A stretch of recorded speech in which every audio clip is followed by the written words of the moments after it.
Pero es momento de hablar del sector industrial. Sí, porque ayer se divulgaron datos del INE que tienen que ver justamente con la industria y no son positivos en relación a marzo. Luis, bienvenido, contanos, ¿por qué? ¿Cómo les va? Sí, son los datos de la evolución de la actividad industrial, el índice de volumen físico de la industria manufacturera correspondiente al mes de marzo.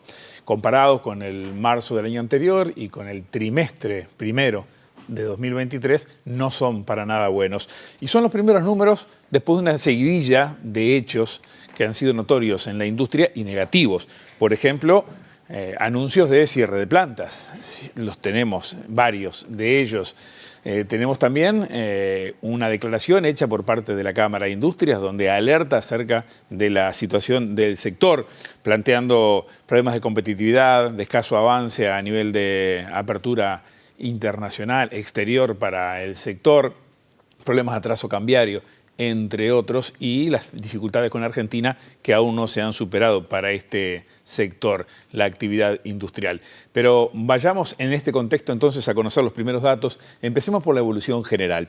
En la gráfica hay dos líneas que prácticamente van juntas en todo el trayecto, una azul y una roja. La roja parece ir por encima. Es el índice de volumen físico de la industria manufacturera, el azul, y el rojo, el mismo índice, pero excluyendo la actividad de la refinería de La Teja, ANCAP, que está parada, recordemos, desde octubre y que volverá a la actividad en poco tiempo. En el último tramo de esta línea de tiempo vemos cómo la actividad sin refinería se despega hacia arriba del indicador general, dado que otras actividades neutralizan en parte los efectos negativos de una refinería parada. Por eso la diferencia. Acompañan a esta gráfica algunos datos que los vemos allí, que son muy flojos y que reflejan esta realidad que decía recién del comportamiento mensual en su comparación interanual y trimestral. El índice de volumen físico de la industria manufacturera en marzo, una caída de más del 16%. Si le quitamos la refinería, la caída igual es importante, está por encima del 11%. En el trimestre, una caída del 5.5%. Y sin refinería, ahí ya cambia, es el único dato con signo positivo, 1.1%. En el dato de marzo, de todos modos, deberíamos tener en cuenta que hay una semana menos de actividad por el efecto semana de turismo, y eso pesa a la hora de hacer los números y ver cómo evoluciona la producción industrial. Hay otra forma de observar precisamente cómo se comporta la industria, y lo vemos en la placa que sigue. Allí podemos acercarnos a lo que refiere al núcleo industrial. En este caso, además de sacar la refinería para el núcleo industrial, se quitan actividades producidas en zonas francas, como es el caso de la producción de celulosa y de concentrado para bebidas de Pepsi.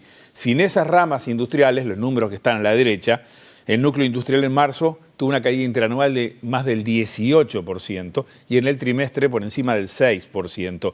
En la gráfica vemos la contracara de eso, cómo impacta cada uno de estos sectores los que sacamos, los que excluimos para tener el núcleo. La caída de la refinería es notoria, ¿no? Se apoya en el cero ahí abajo. Sí, y sí, ahora antes de que termine mayo, seguramente la actividad esté otra vez en forma, pero se paró en octubre, ¿no? Claro. Indudablemente. Y esto es algo programado, no es ni bueno ni malo, es algo que ocurre y por lo tanto se va a superar. Esa es una de las razones por las cuales la refinería, que pesa tanto en el número global, teniendo estas paradas, lo mejor es quitarla y se excluye la refinería. Pero se excluyen otros sectores que pesan mucho. La actividad de Pepsi, que trae Pepsi y Pepsi Cola, que trae buen desempeño en la zona franca de Colonia, en los jarabes, en realidad, que se elaboran de base para luego elaborar la bebida. Y las tres plantas de celulosa, que desde que se sumó UPM2 podríamos decir que es el sector que está tirando hacia arriba más fuerte al conjunto de la industria. Vemos refinería, celulosa y Pepsi allí. ¿Ven un punto rojo que está a la derecha en la gráfica? Sí. Bueno, ese representa el lugar donde deberíamos ubicar el índice de volumen físico de la industria manufacturera en ese mes, en marzo. Esto es como para tener una referencia, dónde está cada una de las ramas que se despejan para buscar el núcleo industrial. Una en el piso y las otras dos bien allá arriba. Por lo tanto, como distorsionan el dato final, es que se despejan estas actividades. Vamos a observar ahora cómo se comportan algunas de las actividades hacia dentro de la actividad industrial. 21... Tengan en cuenta esto, 21 de las 22 divisiones que toma en cuenta el Instituto Nacional de Estadística ajustaron negativamente en marzo. Solo una para arriba. Acá se observa lo que decía recién acerca del empuje de la celulosa. La que está arriba papel y derivados, la celulosa, con un crecimiento bastante fuerte, pero es la única que crece. Tomé solo algunas de esas 20 y pico, ¿no? Ahí pueden observar caídas generalizadas en una cantidad de sectores, en maquinaria y equipos que cae más del 70%, pero todas las demás también con caídas de 2 dígitos. Visto esto, vamos a echar una mirada a 3 rubros en particular, con 3 gráficas que vamos a ver ahora rapidito y que tienen que ver precisamente con el comportamiento de 3 sectores que preocupan. Son 3 sectores que perdieron unidades productivas en las últimas semanas. Se fue el grupo peruano del sector lácteo Gloria, que estaba en Colonia, se fue la autopartista brasileña Fanacif y el anuncio reciente de FNC, Fábricas Nacionales de Cervezas, de cerrar su planta en Minas. Acá están los lácteos. La producción lechera aumentó después de la sequía, ahora fue afectada en parte por las lluvias, es un sector con una gran concentración, donde se han perdido productores, varias plantas también en la rama industrial, hay buenos precios internacionales, pero hay dificultades de competitividad y vemos que es un electrocardiograma, ¿no? Tiene algunos comportamientos que son estacionales, pero la caída de este último periodo parece ser un poquitito más acentuada. Vamos a la siguiente y vemos otro de los sectores que nos preocupa ahora, el sector automotor, que trabaja para la región, esencialmente Argentina y Brasil. En Argentina quedan deudas muy pesadas de las exportaciones de los últimos años. Si bien ahora parece reordenarse, de todos modos, el mecanismo que se encontró a través de unos bonos que puso el Estado en manos de aquellos importadores que lo desearon como para salir, todavía tiene mucho pendiente y las empresas uruguayas como contrapartes no se han podido hacer de aquello que se debe, que es mucho, y dentro de este gran conglomerado de empresas que están con problemas hay muchas autopartistas, y ahí está Fanacif, la brasileña, que decidió retirarse, volver a Brasil y achicar costos en esta coyuntura que además le genera baja competitividad desde aquí, produciendo desde Uruguay. La gráfica muestra el sector en general. El armado de vehículos está en un buen momento, hay un buen desarrollo ahora, pero algunas autopartistas, como decíamos, están en problema. No está desglosado el armado de vehículos y el sector autopartes. Y una gráfica más también que nos muestra otro sector para observar esto, y tiene que ver con las bebidas alcohólicas, exceptuando el sector vitivinícola, ¿no? Acá se grafica, como decíamos, este sector, hay una fuerte vinculación de este indicador con las cervezas, la producción parece estar en niveles promedio de los últimos 5 años, hay severos problemas de competitividad en un sector fuertemente subsidiado que, como sabemos, tiene el problema instalado hoy, lo escuchábamos más temprano, en Fábricas Nacionales de Cerveza y su planta en Minas. Una cosa es escucharlo en oratoria y otra verlo en gráfica, claro, ¿no? Sí, realmente totalmente. Se confirma lo que se dice, que es el un sector que está con problemas. sensible. Sí, podría verse también otros datos a propósito de costos o de la forma que lo está afectando en su facturación la competencia del producto del exterior, pero sin dudas todas esas variables inciden. Ahora vamos a hacer otra mirada, porque también se puede analizar esto en base a agrupaciones industriales. La gráfica que sigue nos muestra esto.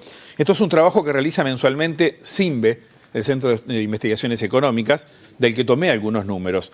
La actividad intrarrama es la única que arroja resultados positivos.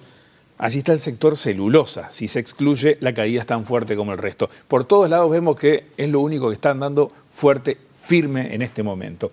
Las industrias exportadoras, el segundo renglón, que son el 56% de lo que se produce en Uruguay, se exporta desde el sector industrial, me refiero, como vemos, caen al entorno del 15%.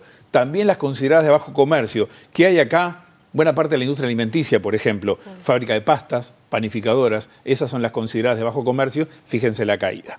También una fuerte competencia del exterior, por ejemplo, del rubro importado.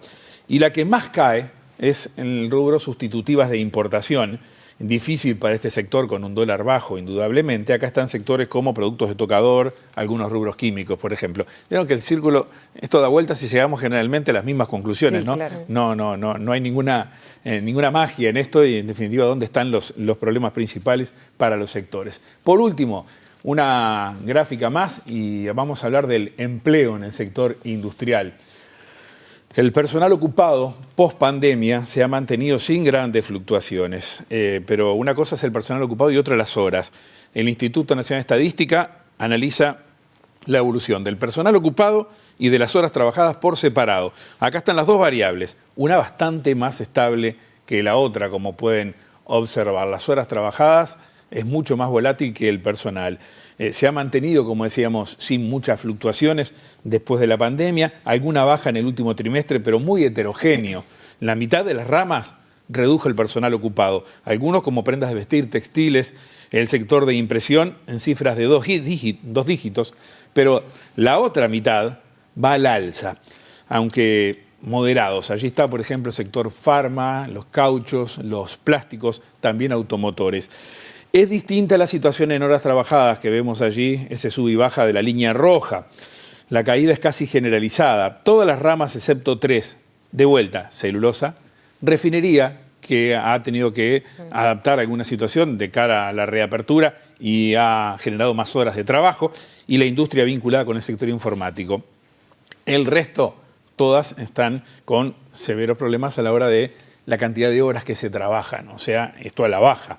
Desde hace un tiempo ya el empleo y en particular las horas trabajadas evolucionan por debajo de la actividad industrial.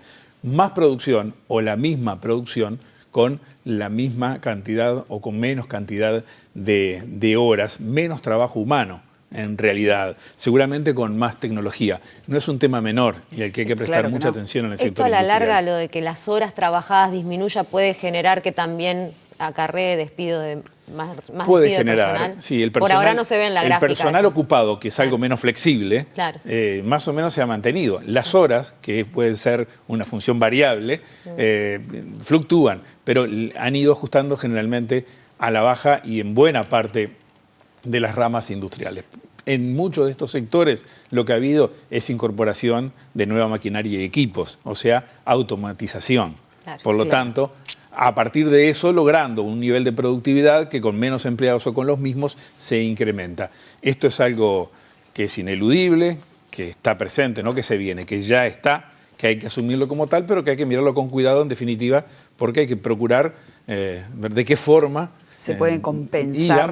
Y damos empleo para aquellos que puedan quedar fuera en este sistema, ¿no? Claro. Por ejemplo, a través de la recapacitación de los trabajadores. Exacto. Luis, hasta ahora, y para cerrar, has dado una foto de lo que ha sido el comportamiento de la industria hasta marzo, ¿no? Sí, marzo. sí. Ahora, ¿se puede ya plantear en perspectiva cuál será el comportamiento, la tendencia a futuro? ¿Esto seguirá así? Es un año que los industriales lo veían medianamente estable, ¿no? El factor de incluir la nueva planta de celulosa en la ya fase industrial desde la mitad del año pasado, va pegando y va sosteniendo hacia arriba buena parte del sector, tira para arriba. Pero en la medida en que lleguemos más o menos a mitad de año y ya tengamos datos fuertes de la mitad del año pasado, claro, esa sustitución de un mes por el otro no va a implicar un impacto tan grande. Veremos cómo se comportan otras actividades.